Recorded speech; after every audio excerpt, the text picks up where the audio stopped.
काका तुमचे ट्रेनमधून येत्यावेळी पाय गेले, ते कसे गेले म्हणजे एक्झॅक्ट काय झालं, अपघात कसा झाला तुमचा? कामावर येतेवेळी गर्दी असल्यामुळे ट्रेनमध्ये उत्तर तेवढे पाय स्लिप झाले आणि ते दोन्ही पुढून गेले होते. सेफ्टी होईल म्हणून डॉक्टरनी वर पण कापून टाकले. ठीक आहे काका, पण काहीच प्रॉब्लेम नाही, तुम्ही व्यवस्थित आहात, एकदम छान आहात. आजची गोष्ट आहे एका वेगळ्याच पती पत्नीची जोडीची. या आहेत आपल्या काकी अमिता राणे आणि हे आपले काका आहेत अनिल सदाशिव राणे.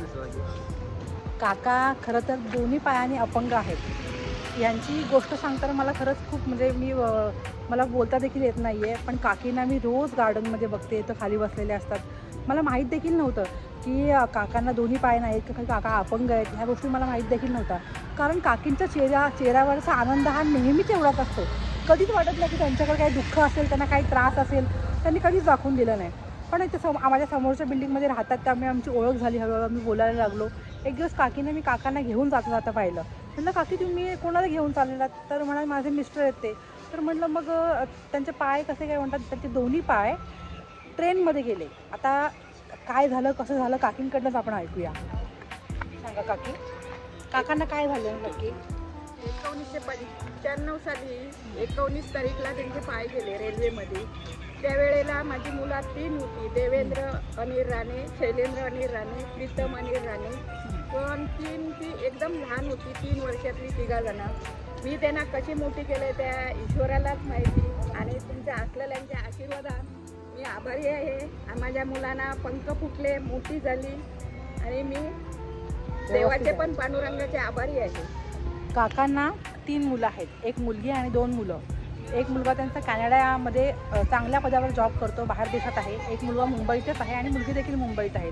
3 मुलं आहेत त्यांना, 3ही मुलं त्यांची चांगली आहेत, त्यांना चांगलं बघतात. बाहेरगावी मुलगा त्यांना चांगलं बघतो, दर महिन्याला त्यांना पैसे पाठवतो. त्यांचं जे काही खर्च पाणी ते मुलं उचलतात आणि काकी देखील शांत बसत नाहीत. काकी काही ना काही कुठलं ना कुठलं काम काकी करतच असतात प्रत्येक वेळी. मला हे सांगायचं की आजची जी पिढी आहे आपल्यामध्ये लग्न संस्था टिकतच नाही आहेत. आपण ह्यांच्याकडनं आदर्श घ्यायला पाहिजे. एखादं नातं जर टिकवायचं असेल ना, ते एक कारण पुरेसं आहे आणि तोडायचं असेल तर 100 कारणं आपल्याकडं रेडी असतात. आता काकांना 1995 सालापासून पाय नाही आहेत, पण काकांचं सगळं करतात. आणि असं म्हणायचं नाही मला काका पाय नाही, मी काका अपंग. काका डोक्याने तेवढेच हुशार आहेत. काका घरात बसून काकींनी जी पर्स घेतलेली आहे, अशा पर्स बनवणं, घरकामात काकींना मदत करणं आणि काकींना प्रत्येक गोष्टीमध्ये एनकरेज करणं हे काकांचं काम आहे. असं नाही की पायाने फक्त अपंग आहेत.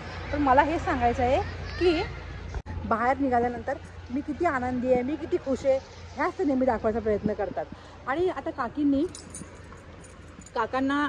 काका अपंग असल्यामुळे जे पनवेल महानगरपालिकेकडून अपंगांसाठी दुकानं म्हणजे स्टॉल मिळतात, ते पण काकीने अथक प्रयत्न करून ते स्टॉल मागून घेतलं, जेणेकरून त्यांचा उदरनिर्वाह कसा होईल. त्यांची मुलं आहेतच, मुलं त्यांना बघतातच, पण मुलांच्या जीवावर आपण किती डिपेंड राहायचं ना.